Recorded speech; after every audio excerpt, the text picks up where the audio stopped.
Okay, so as I was saying in the previous video, I am currently based in Baghdad, Iraq, and never did I ever imagine myself living and working in a country um, such as Iraq.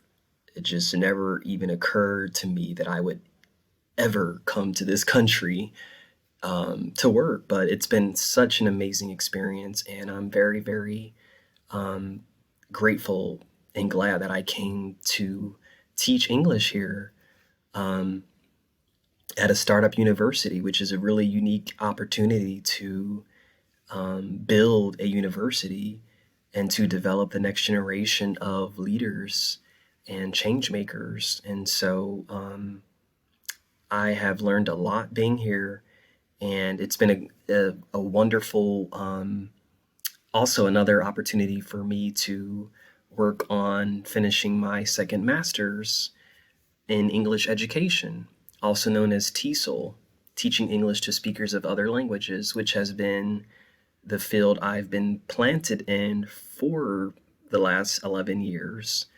And so I'm very excited to be conducting my research here for my master's thesis, currently in my final semester of grad school.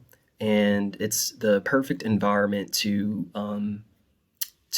study and to work on, continuous professional development, which is something I'm a huge advocate for.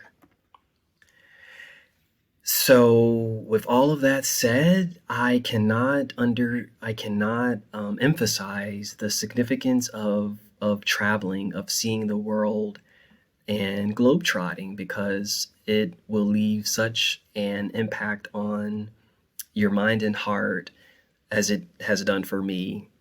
My life has never been the same ever since I've embarked on this adventurous career path, and I'm just so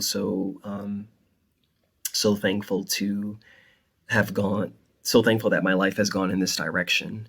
Um, and so this quote from the White House Travel Blogger Summit is, I think, so important to adhere to for the next generation of young people who I think should really take advantage of, learning a language and traveling and just being curious about the world and different cultures and peoples because it's going to make um, you as young people that much more culturally intelligent and competitive in a changing global society. And so I cannot emphasize that enough, to expand your horizons and challenge yourself um, to travel and to study abroad, volunteer abroad, work abroad. It'll do you a world of good. So thank you very much for listening to my presentation. And always remember that the world is yours for the traveling. Shukran, as they say in Arabic.